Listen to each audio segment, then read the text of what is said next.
What's going on, guys? Got the side guys here giving you our, waiver wire picks here, probably for the last time of 2023, Tad, because I mean, we're getting into next year. What's the problem? Time out. Since when is he a decide guy?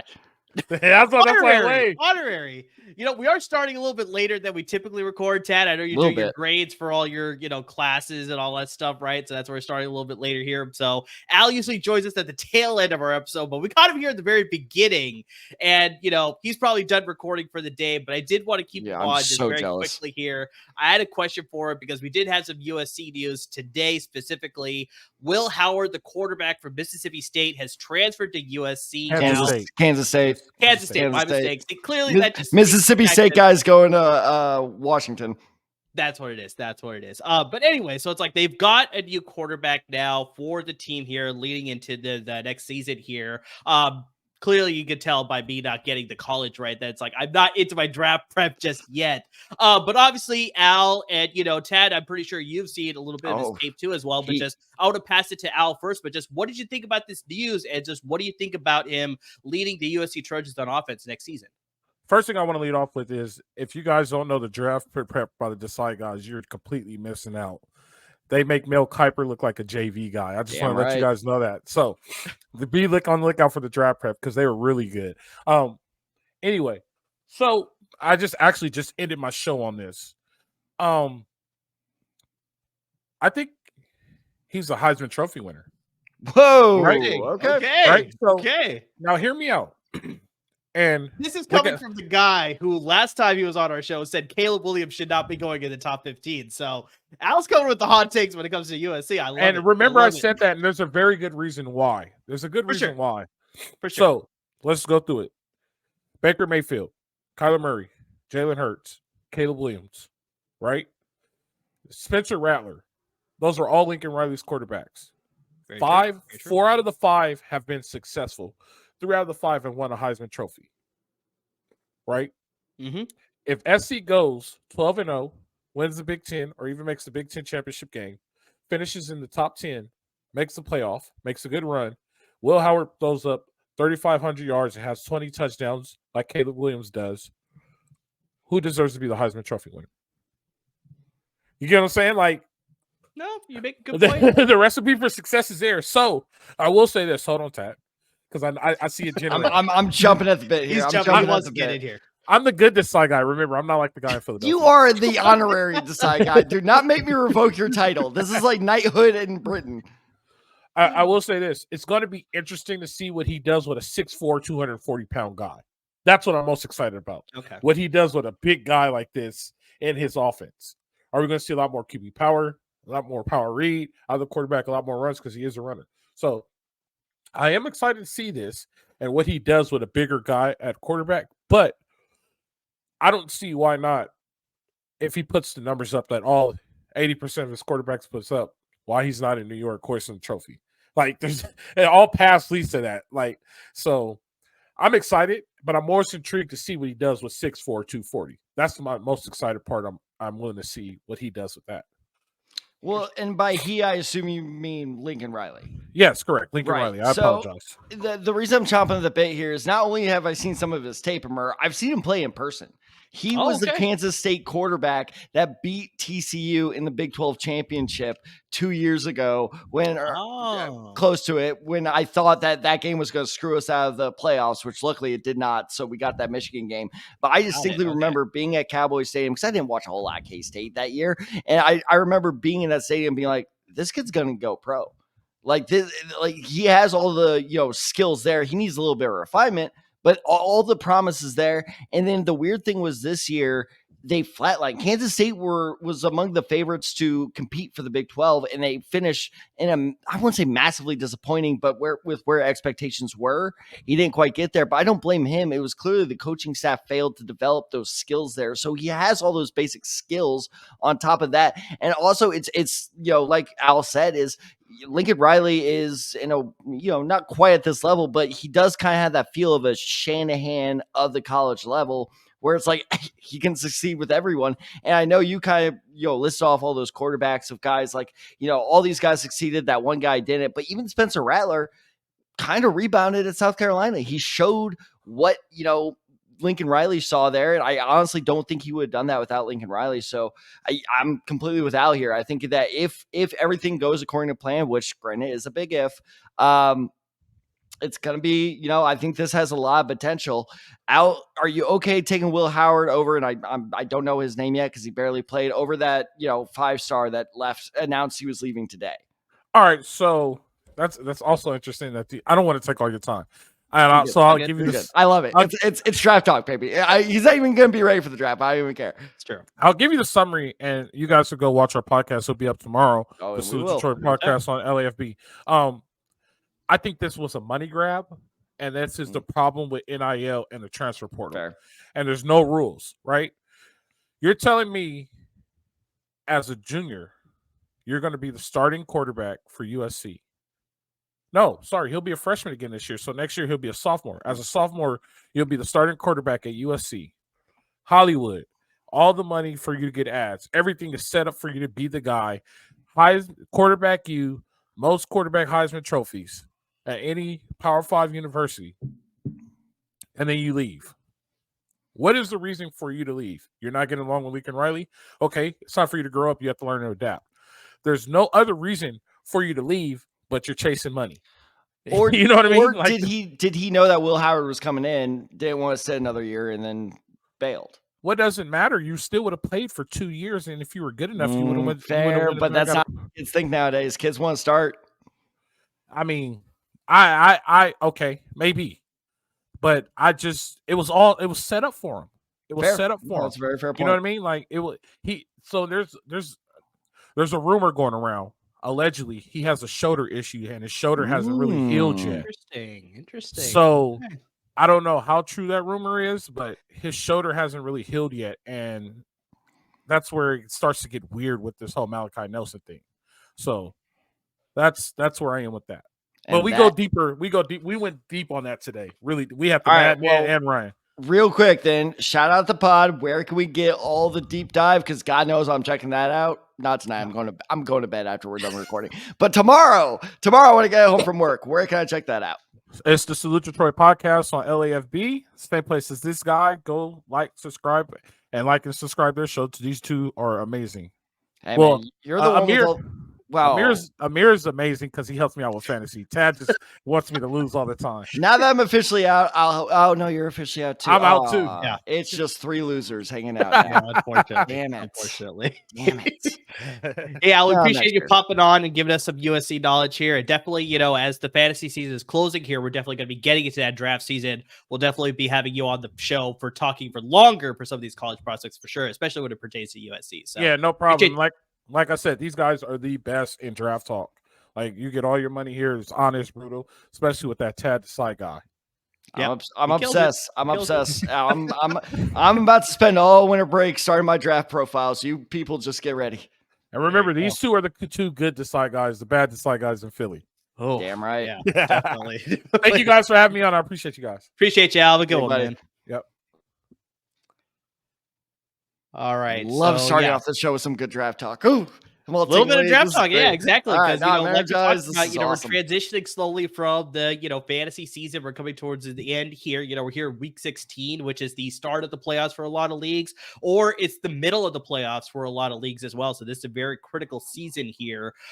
Critical week as far as the fantasy season is concerned. That's what I was trying to say there. But yeah, as soon as the fantasy season is over, we're going to be transitioning right into draft talk, getting you prepared for that draft in April with all of our talk about, our favorite prospects and our big boards. We'll be doing our Senior Bowl live stream like we've done for the past couple of seasons. So that's going to be exciting for sure. Hopefully we'll do maybe some more prep on some of the other bowls as well. The East-West Shrine Game, the NFLPA Collegiate Bowl, the HBCU Bowl. Maybe we'll do some of that stuff as well. But yeah, 100%. We're excited to make that transition. But Tad, like I said, we got to close out the fantasy season here. Like I said, it's a very crucial week for a lot of teams out there in fantasy here because it's week 16, either the beginning of the playoffs or it's the very middle of the playoffs. So if you moved on, you definitely need to keep moving on. Or if you have made the playoffs, this is definitely your chance to sort of take up a title, take up some prize winnings for sure.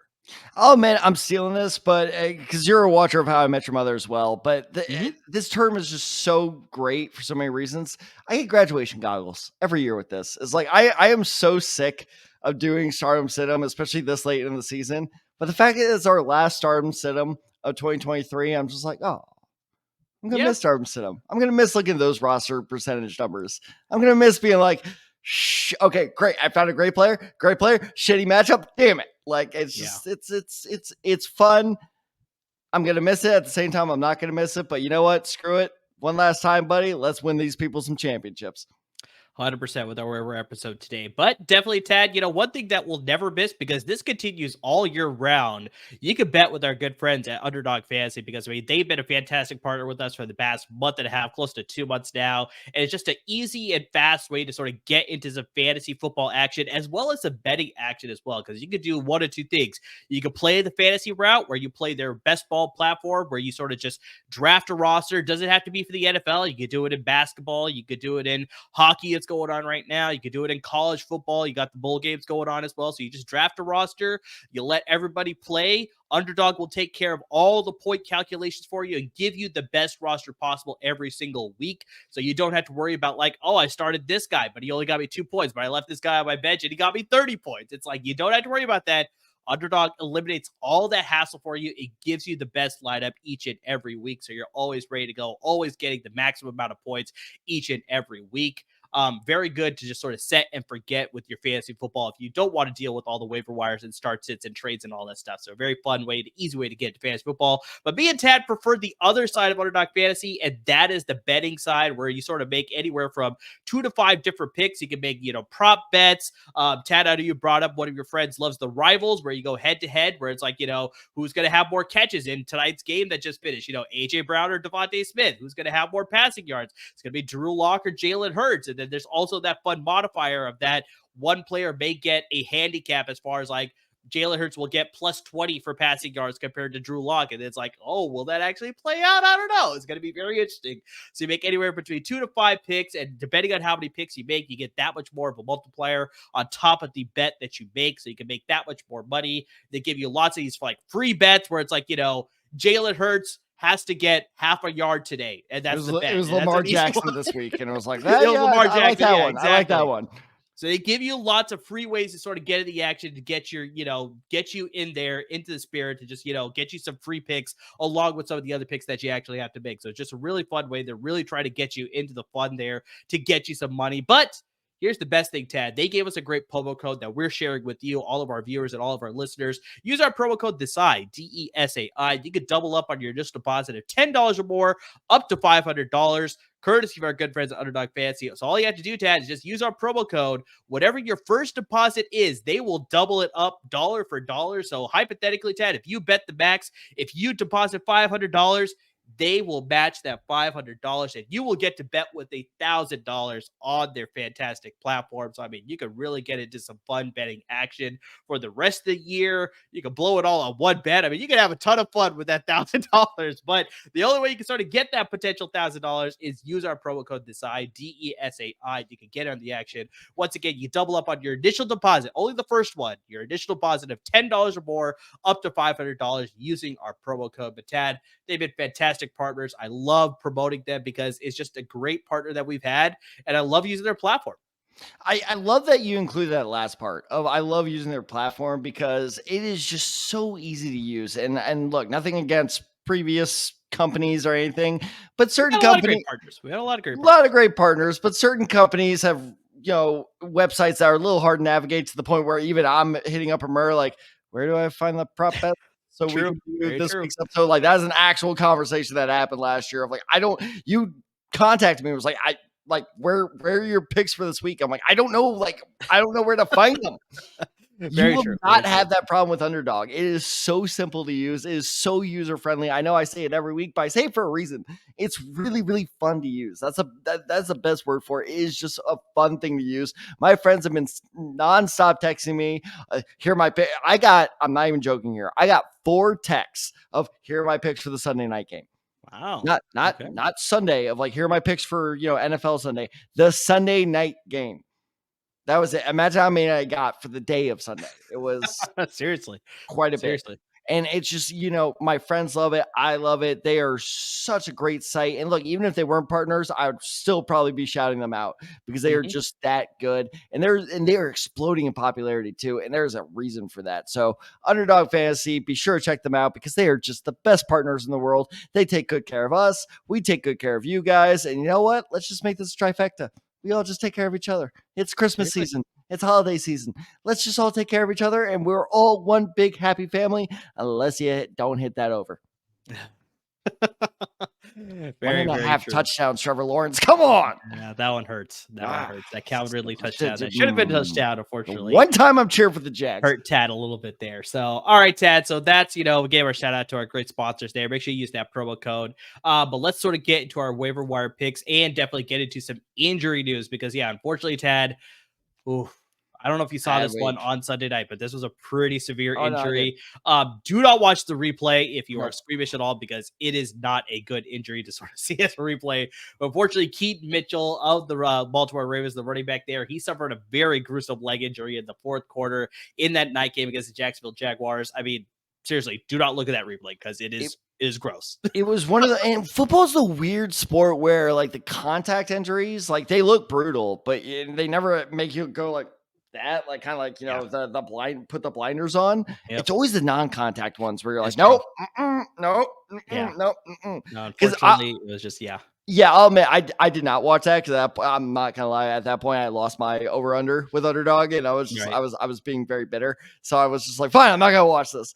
And then I saw that this morning that Keaton Mitchell was out, and I was just like, but it was something like the way they worded it, where it's like potentially out. Right. I'm like, all right, how bad was it? Not the way I wanted to kick off my Monday. Yeah, exactly. It was bad. It was bad. So it's one of those things. It sucks because the undrafted rookie free agent, like it was such a cool story. I think I told the story on the podcast before, but good friend of the show, Jason Davis, texted me 2 months ago of like, I think I should pick up this Keaton Mitchell guy. I was like, who is that? I'm like, no, like don't do that. And then we were texting a couple weeks ago. I'm like, okay, fine, you were right. He's like, I told you. Sucks. Like one of the low key feel good fantasy stories of the season. It's over. If you're in a dynasty league, definitely worth holding on to. Let's see. I mean, for God's sakes, we might see Aaron Rodgers play on Christmas. We'll see. So these recovery times are completely unpredictable. So if you're in a dynasty league, hold on to him. But if you're in a short-term league, it's time to drop him and find someone else. Yeah, exactly. His season is done for sure. We'll see about his recovery timetable and how he's going to progress heading into next year now, as far as whether he can start the season on time or whether it's going to leak into the beginning of the season of 2024. But in the meantime, you got Gus Edwards and Justice Hill, who will step up in his place in the running backs there for the Baltimore Ravens. And they are expected to promote Melvin Gordon, the ageless one, Melvin Gordon, off the practice squad to add to that running back depth chart because, Tad, they got a very critical matchup against my San Francisco 49ers on Monday night. Yes, both teams are looking to sort of secure themselves as far as the number one seed, so they definitely need all the help they can get against the 49ers. I'm expecting that game to be very, very tightly fought and to be a very good game for sure. So that is next Monday night. Let's move on to some of the other injuries here, Tab. We got Marquise Hollywood Brown, wide receiver with the Arizona Cardinals. He left the game against the San Francisco 49ers in the third quarter, and he did not return to the game. Heading into the game as well, he was dealing with an injury, and so this just sort of like re-aggravated the injury. That's why he left the game. He had no catches in the game. He had 2 targets on the game as well. But he's dealing with a heel injury, and so that's been nagging him the past couple of weeks because even though they had the bye week last week, the week before where they played the Pittsburgh Steelers, he also did not have any catches, and that heel injury was also nagging him in that game as well. So this could, potentially, looking at the Cardinals stat, like, I mean, they're not really playing for much. I mean, they're playing for draft positioning probably, so it's like, do they really need to keep Marquise Brown? I probably don't think so. So, I mean, I'm pretty sure they may entertain the idea of just like, all right, appreciate you giving it a go the last couple of weeks, but you know what? Just let's shut it down. I mean, we'll go with what we have. What they have is they got the emergence of Trey McBride, the second-year rookie out of Colorado State. That Zach Ertz trade is looking better, or I guess not trade. That Zach Ertz release is looking better and better. Exactly. So he's totally emerged, and Kyler Murray is trusting him. That's the biggest thing. So he's getting a lot of targets in the game. Rondale Moore shall hopefully step up as well, and then rookie Michael Wilson on the outside as well should possibly earn some targets in case they do.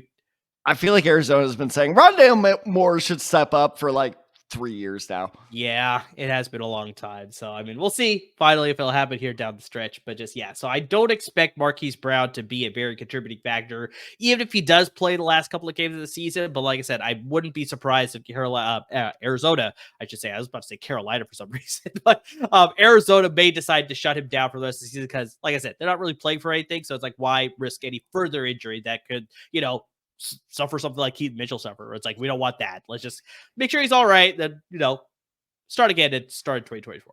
Here's the interesting thing with the Cardinals is, you say shut him down for the season, which I completely 100% agree with you. But have we seen the last of Hollywood Brown in a Cardinals uniform? That is true. It is a contract year for him. So yeah, that is contract year. I can totally see them just setting a nuclear bomb to this roster. I don't think Kyler Murray is going to be back there next year. I think they're going to try to do some crazy move to move up for Caleb Williams or Drake May. And because you have to remember, a big reason why Brown is there in the first place was the Kyler Murray, Marquise Brown connection. So if you're getting rid of Kyler Murray, and maybe they're not, I still think they are, because Murray's played okay, I guess. Inconsistent is the nicest way to put it. All right. Yeah, it's been all right. Did I do that right? was that too white? A little bit. Okay. Well, I'm the whitest one on the show, so I gotta, own up to that. Thanks for that, buddy. You didn't need to agree so fast. But anyway, point being is this might be the last season with Kyler Murray. And I think if Murray goes, then Brown goes. Because don't forget, this is the same team that moved on from DeAndre Hopkins after a year. So the loyalty means nothing to this club right now. So I'm honestly wondering if this is the last time we see him in the desert.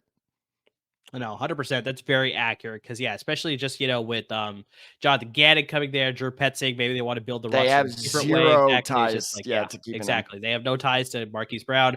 In a contract year, you wonder whether he's going to try and leverage, like, oh, well, I'm a former first-round pick, and they traded a first-round pick for me in the first place. So it's like, I deserve more money. And it's like, well, you haven't really done much. So it's like, it's going to be an interesting conversation. Maybe they bring him back at a lower contract, but I bet you he hits the open market and somebody else is going to sign him to a bigger contract. He's going to be a goddamn Dolphin, isn't he?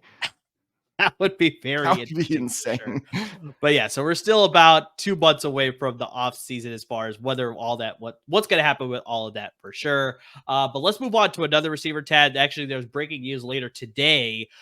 Initial reports earlier this morning with this receiver with that is not going to be as severe of an injury, but it's looking like he may miss some time now because of a shoulder injury. And that's Jamar Chase of the Cincinnati Bengals. I missed this one. Yeah, so he took a hit in the fourth quarter in that game against the Minnesota Vikings. It was ruled out for the rest of the game. He was considered initially, like I said, day-to-day with the AC joint sprain in his right shoulder. But now reports have come out from the coaching staff for the Cincinnati Bengals that he has a separated shoulder. So he is definitely going to miss this week's game against the Pittsburgh Steelers. He may miss more time, and potentially he may miss the rest of the regular season. We'll see exactly how they want to heal him up, because Cincinnati's still in the playoff chase. They're still very much alive. That's why their win was so big. Exactly. Comeback win by Jake Browning. That was fantastic by the Cincinnati Bengals for sure. By the way, did you see that T. Higgins touchdown? That was fantastic. That was amazing. Reaching behind him, I was just like, oh my God, that was so good. Spoiler alert, I saw that right before we recorded last week's Underdog segment. And I was like, all right, now I'm hyped for the segment. I was like, now I got the energy going.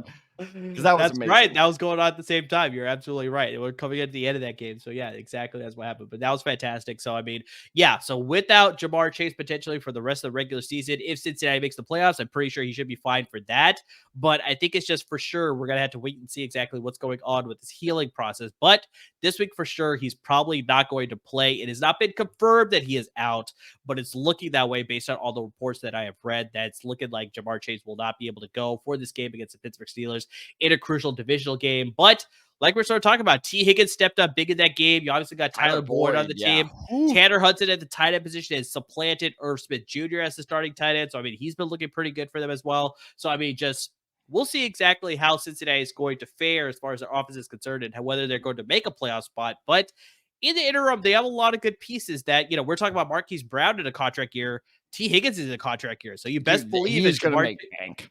Exactly. If Jamar Chase is going to be out, I think we saw that he stepped up in his place in that Minnesota game.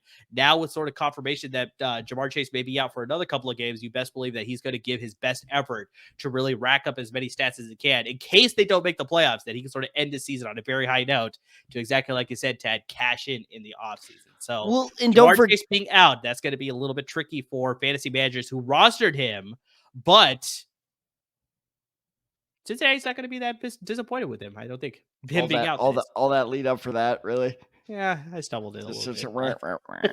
But anyway, but here that I think is the key difference between someone like Joe Burrow being out with Jamar Chase being out, and I'll be interested to hear your thoughts on this comparison, because when it comes to fantasy wise, yes, it's a very tough replacement to go for. But when it comes to the Bengals' performance on the field, Jamar Chase is kind of striking me as the new Julio Jones, where it's like when he's on the field, he's really, really good, but he is kind of catching that injury prone tag a little bit, that reputation, because you got to remember the Bengals were without Jamar Chase for what was like 4 or 5 weeks last year. Yeah, I believe it was 4 games. I remember. Right. Yeah. And so like Zach Taylor now knows like, okay, here's how we game plan without Jamar Chase. And like you said, that's when T. Higgins were all like, oh shit, this guy's actually pretty good. They aren't used to having Joe Burrow out for an extended amount of time. So I think that is where the difference comes in. So I think that while this hurts your fantasy team in terms of the Bengals production, I still have Joe Mixon on my fantasy team. I'm not that worried. Because they're so used to being able to game plan without Jamar Chase. They know what works. They know what doesn't. And that's why I'll be very interested to see how much Cincinnati invests in T. Higgins, if at all, because I think without him, and this happens again next season, all of a sudden this becomes a much more interesting story, because right now with Tyler Boyd and T. Higgins, I think they're still going to be just fine. Yeah, that's the benefit of having 3 pretty capable wide receivers. 3 number 1 receivers. Yeah, exactly. That tends to be nice, right? Exactly. So, yeah, it's going to be interesting to see how they entertain the idea of paying T. Higgins or letting him walk, because Cincinnati they're not going to pay him. I'm very curious to see exactly how that will play out. But once again, that's, a couple months down the road as far as when we start talking about the offseason here. Let's get to another receiver here, Tad, with the Green Bay Packers, and that's Jaden Reed. He went to the blue medal tent in the middle of the second quarter in that game against the Tampa Bay Buccaneers. He came back into the game, but then he later left in the second half of the fourth quarter with a toe injury. It's looking like he's going to be day-to-day. We're not sure exactly whether he's going to be able to suit up in this game this weekend against the Carolina Panthers or whether he's going to be hurt. But yeah, he's dealing with that toe injury. Heading into the game as well, he was dealing with an ankle injury. So, I mean, yeah, he's dealing with some foot problems overall. So you wonder whether, he was able to play. He was obviously good to go. That's why he was able to play in that game. And then he obviously left and then came back. But just, yeah, you wonder whether just all those things are going to creep up again during practice this week, and you'll see whether he's going to be able to go against the Carolina Panthers. But just, yeah, so that's something to monitor, because Jaden Reed has been a very big part of this offense. He is the leader on the team, Ted, in receptions as well as receiving yards. So, I mean, yeah, his absence would be pretty critical for Jordan Love and the Packers offense, because, I mean, they have a lot of good younger pieces that had sort of been involved as well. Like, I mean, we had Dontavian Wicks have like 97 yards all of a sudden against Tampa Bay. So it's like they're fighting these guys. Tucker Kraft scored a touchdown. Like, I mean, he looked pretty good as well with Luke Musgrave on the IR. So, I mean, they obviously have Christian Watson. He's dealing with injury. Maybe he'll come back and he'll be good. Romeo Dobbs. So, I mean, they have some other guys, but Jaden Reed has been just, Jordan Love was looking his way a lot more often, and just without that sort of like dependable piece of your offense, that sort of may affect the rest of the offense as well. So, yeah, Jaden Reed being out could be very bad for the Packers offense. Yeah, he went full John Wicks on them. All right, Jeff, we got 2 quarterbacks that we have to get to here as well. Maybe not that exciting when it comes to fantasy football. Maybe you're starting these guys. Maybe you're streaming these guys. Maybe you're in a 2 quarterback league. That's why you have to start these guys. But we definitely need to bring them up because they're serious injuries. One is an injury. One is not an injury. But let's start with the New York Jets here. Zach Wilson. He exited the game against the Miami Dolphins in the second quarter with a head injury. The Jets were evaluating for a concussion, and he did not return to the game. So it hasn't been determined that he did suffer a concussion, but it was just saying that he had a head injury. Initially, they took him out of the game because they were saying he was dehydrated. So they were taking him to the locker room to obviously hydrate him, I guess get an IV drip in him. I don't know what it was. But then eventually they were looking at him and they said that he suffered a big hit to the head. So that's why they just ruled him off the rest of the game. So he is not in concussion protocol as of right now.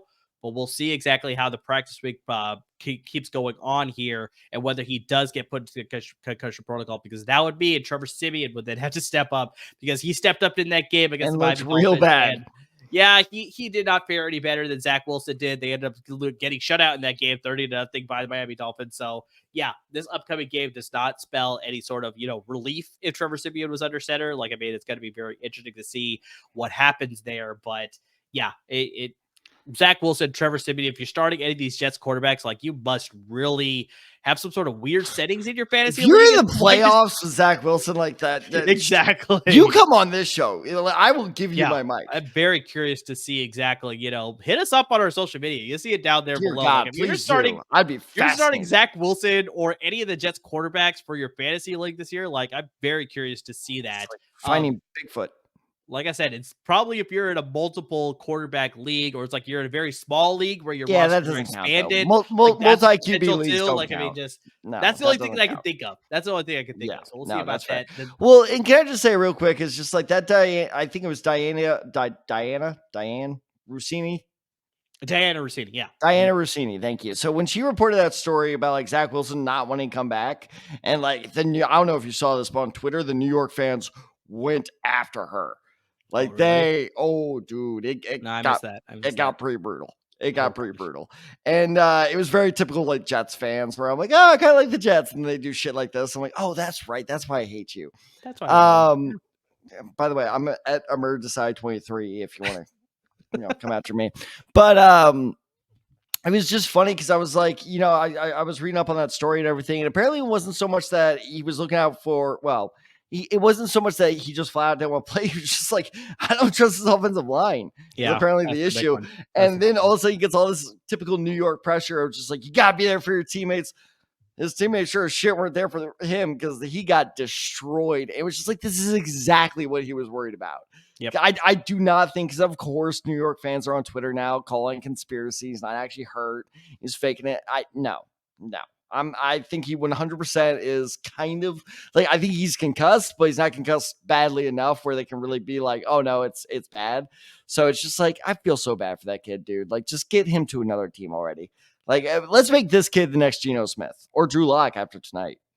Yeah, exactly. You know what? Fuck it. Let's just send every quarterback bus to Seattle. Apparently that's like the new like quarterback messiah, like redemption land. I don't want that to happen. I'd rather not. Well, tough shit. All right, Chad, last quarterback that we need to get here. It wasn't an injury, but this was a benching. That was Sam Howell of the Washington Commanders. Was taken out of the game in the fourth quarter and replaced by Jacoby Brissett. Head coach Ron Rivera said that this was not because of his performance. He just said, and I quote, wanted to take care of him a little bit. So I don't know whether that's like, very similar to New York, where it's just like he didn't want to take a pounding, or whether it was just like, the game was not really in hand, so that's why he's taking him out. He's just saving him for the long term. I really have no idea what that sort of means, but that is his direct words. Obviously, Jacoby Brissett came into the fourth quarter. He led 4 scoring drives. Some of those throws he had were like, he looked pretty sharp.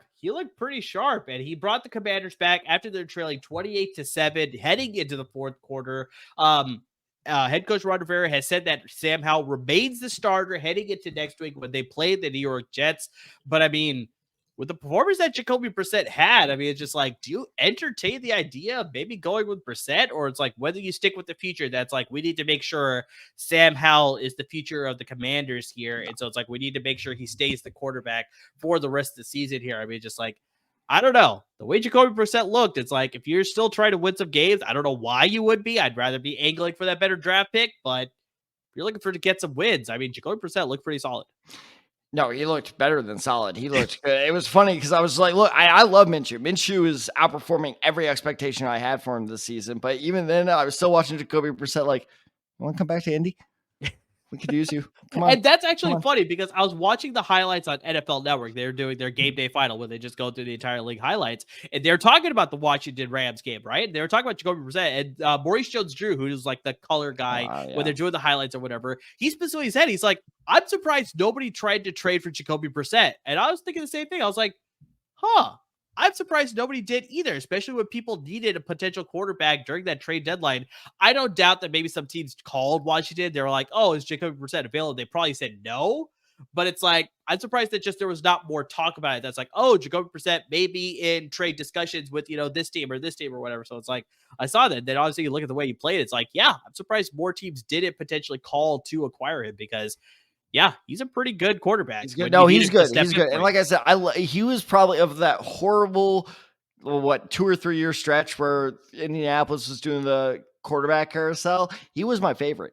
Matt Ryan was geared up to be my favorite, but of course that ended in goddamn disaster. Yeah. Philip Rivers, I hated Philip Rivers. I was very vocal about that, as I did not like Philip Rivers. Jacoby Brissett, I almost said Jacob. Jacoby Brissett was by far my favorite. About Jacob Eason? Is that what you're doing? Oh God, that's exactly what I'm doing. Okay. I replaced that.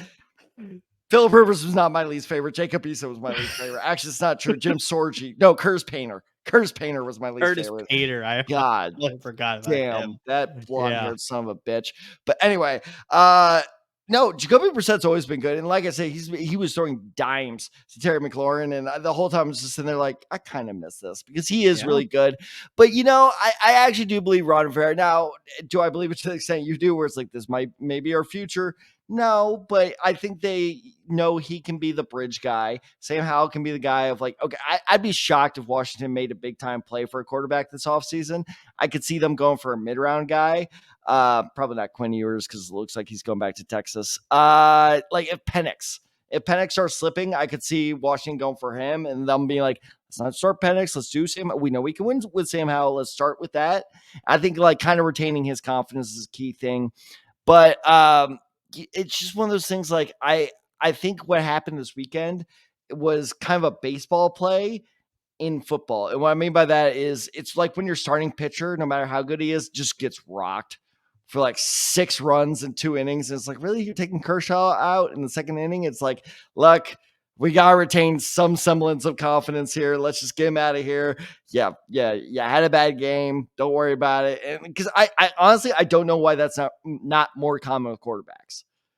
Because a lot of times quarterbacks have a bad game. And I understand a lot of Browns fans are going, well, Joe Flacco. Okay. That's the exception to the rule. But like a lot of times I think that would actually be the smarter play. If you are playing a backup and he's having a rough game, just take him out. And just be like, look, this isn't benching.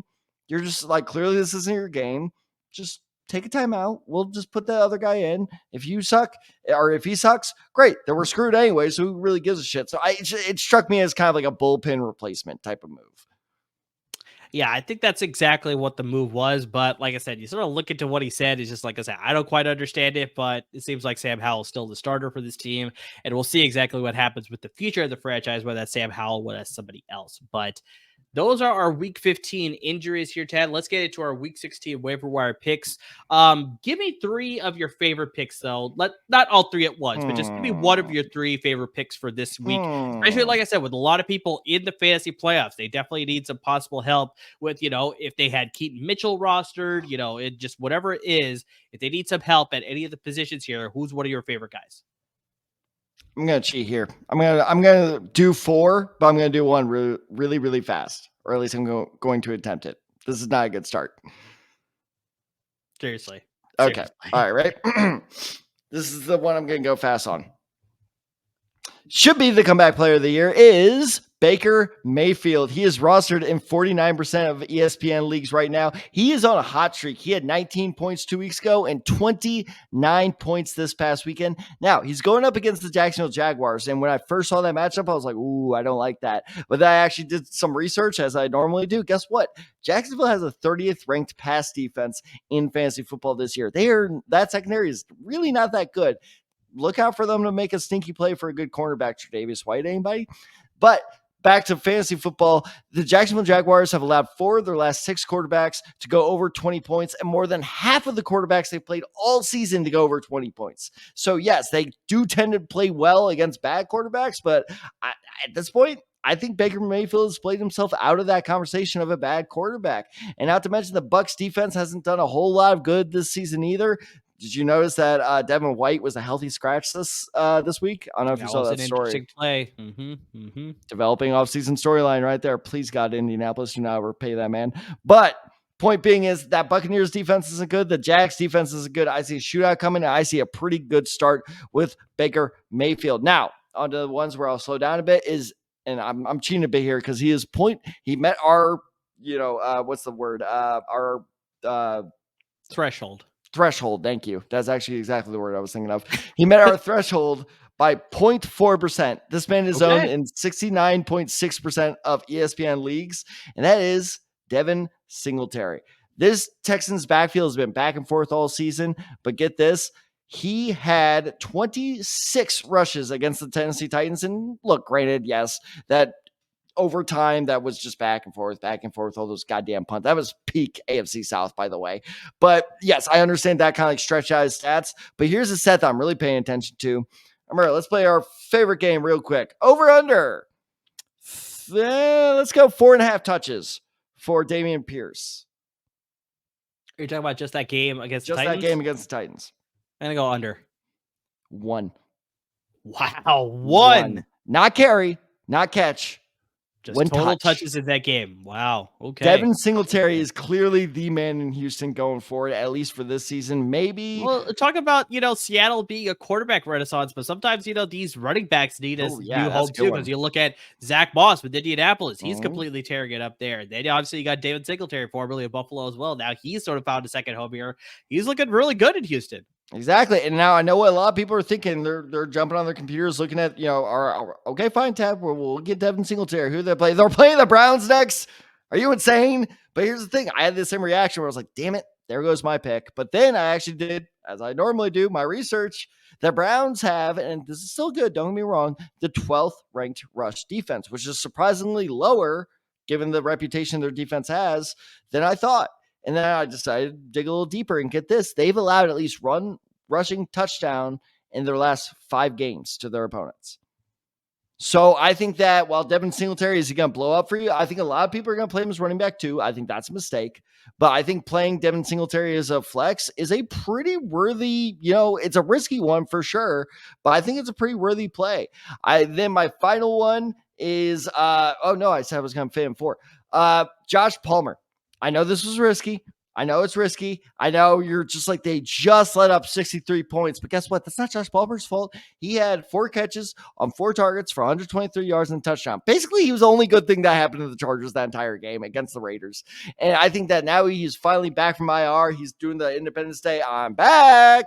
And he is clearly the unquestioned number 1 receiver in this offense. So while it's kind of the same thing as Singletary. Would I put him as a wide receiver 1, wide receiver 2? Probably not. But he is a very interesting flex play this upcoming week. And then finally, and I just had to steal this guy from you, buddy, because I needed to give you a good shout out. I thought this was a bit of a risky pick. I should have. It's the South Park thing. We should have listened.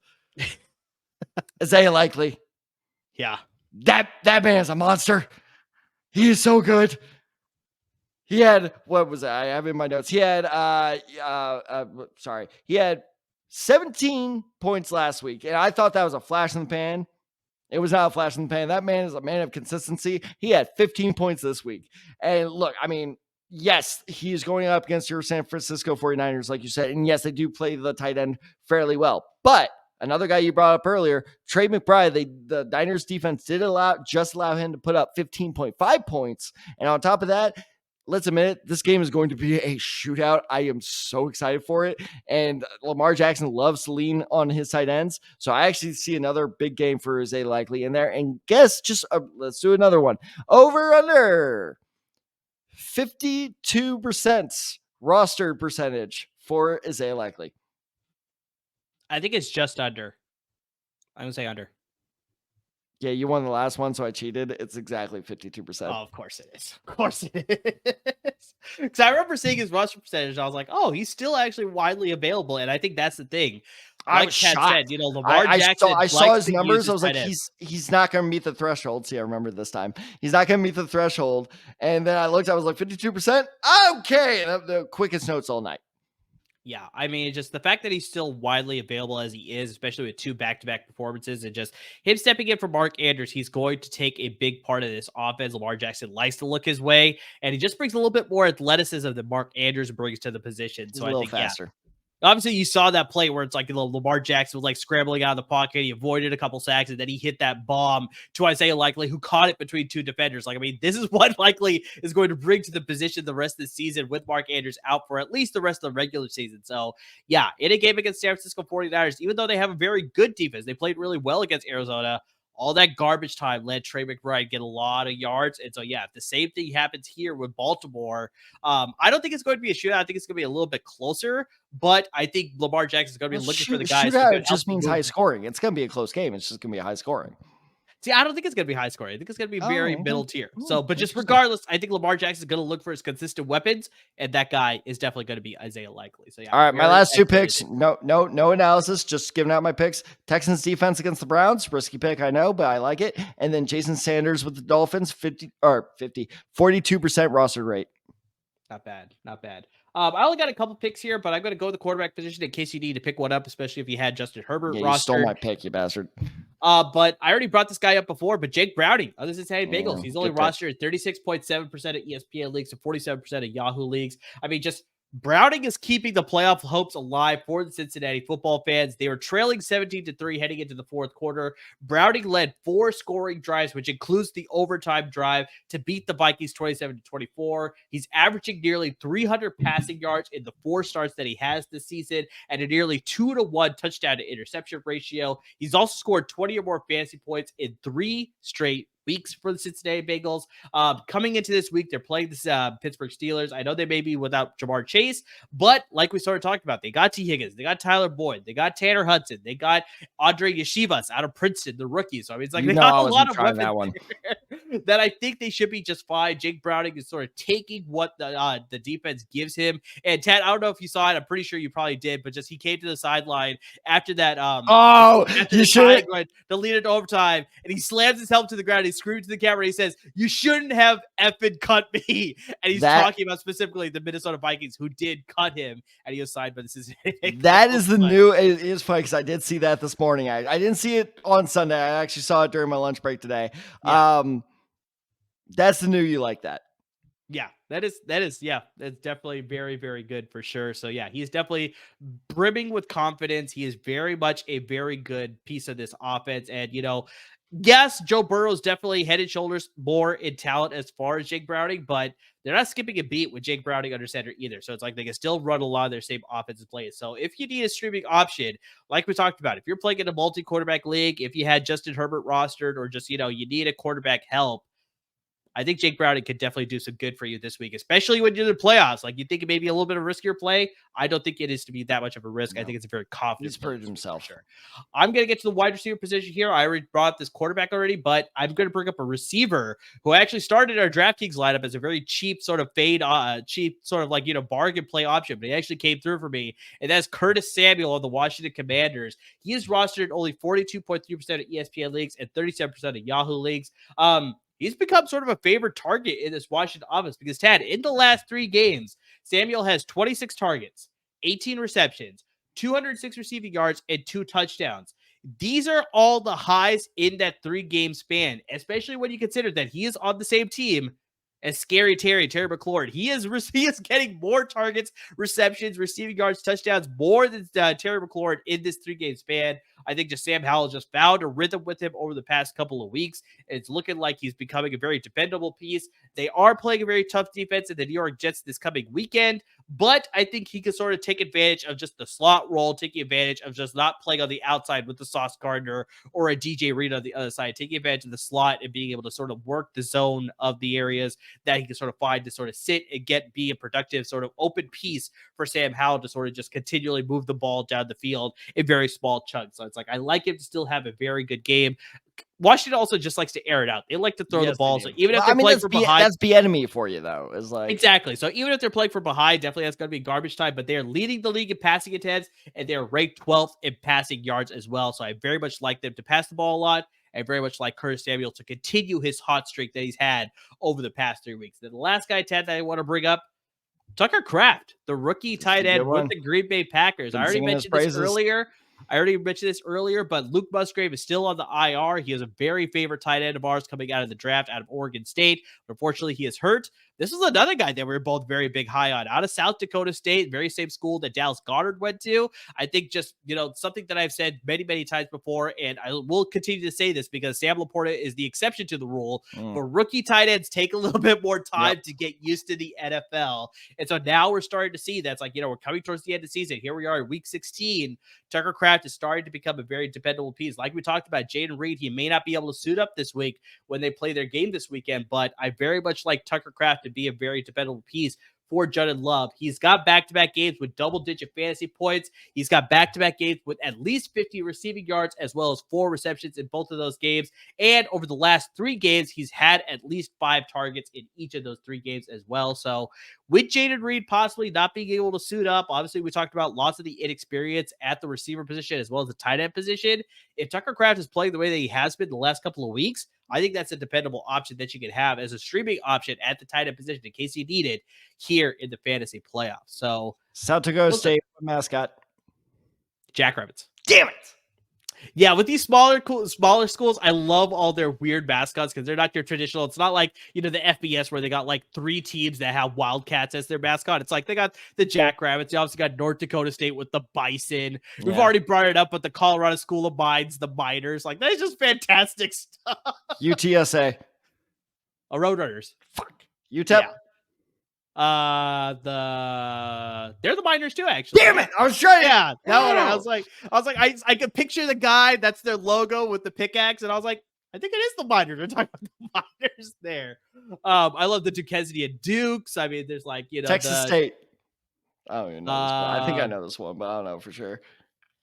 They're a cat of some sort. They are the cat. I think they're the Bobcats. I'm not entirely sure. It's not the Wildcats. I'm pretty sure it's the Bobcats. No, it's too small to be a Wildcat. I'm pretty sure. No, Ohio is the Bobcats. Ohio is the Bobcats. That I can confirm. Texas State, I'm not 100% on, but I know it's a cat. For sure. Yeah, it's some kind of cat. Even I don't know. All right, Tad, that was some fun sort of logo guessing there. We'll probably get into more of that when we do our trivia in the offseason for sure. But those are our waiver wire picks here in week 16. You see our ticker down below. I mean, guys, please hit us up. The timing on this. I had to sort of cut it short to make sure that you get the timing there. But just, guys, please hit us up. We know it's a very critical week, especially with the fantasy playoffs starting, or you're in the middle of the fantasy playoffs and you need to make sure that you get to the championship game, which is next week. So please hit us up on all the social media handles. You got me at OfTheSide23. You got Tad at TadTheSide94. You got the show handle at TheDecide Guys on Twitter. And, of course, you got us at Instagram at TheDecide Guys as well. Excuse me, not Twitter, X. No, it's Twitter. Fuck off, Elon. So please hit us up if you need some personalized advice for all your respective fantasy leagues. Like we said so many times before, me and Tad play in so many different leagues, so we definitely have advice on any type of league that you're playing in, whether it's IDP league, guillotine league, a vampire league, PPR, non-PPR, whatever it is. We are here to help you with personalized advice. Just make sure you're interacting with us. If you need waiver wire help, you need trade wire help, you need start-sit help, whatever it is, please interact with us. We're here to help you out with that so you can make sure you're winning some fantasy titles and, of course, avoiding those fantasy punishments for sure.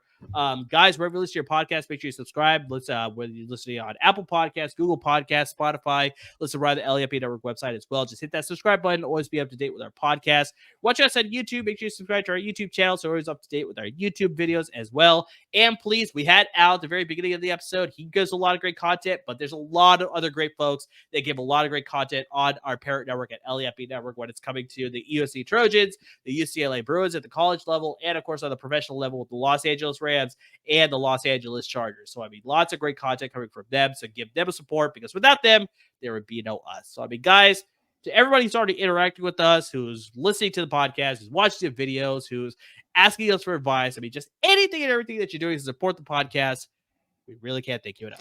And as our special guest Al pointed out, unfortunately now both of our seasons in fantasy is now officially over in all of our leagues, but we are still looking out for those of you still involved. So as Amir said, be sure to hit us up on social media.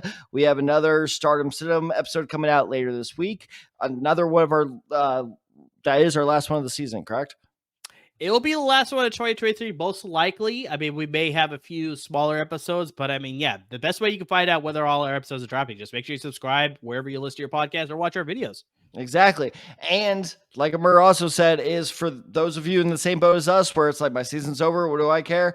We have a lot more exciting stuff coming up this offseason, not just draft stuff. If you're not a draft guy, that's fine.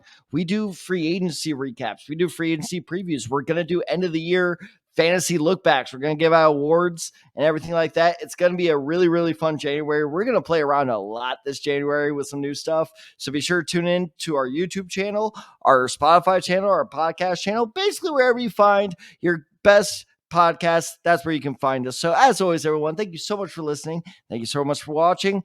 And especially with Christmas coming up, please stay safe, everyone.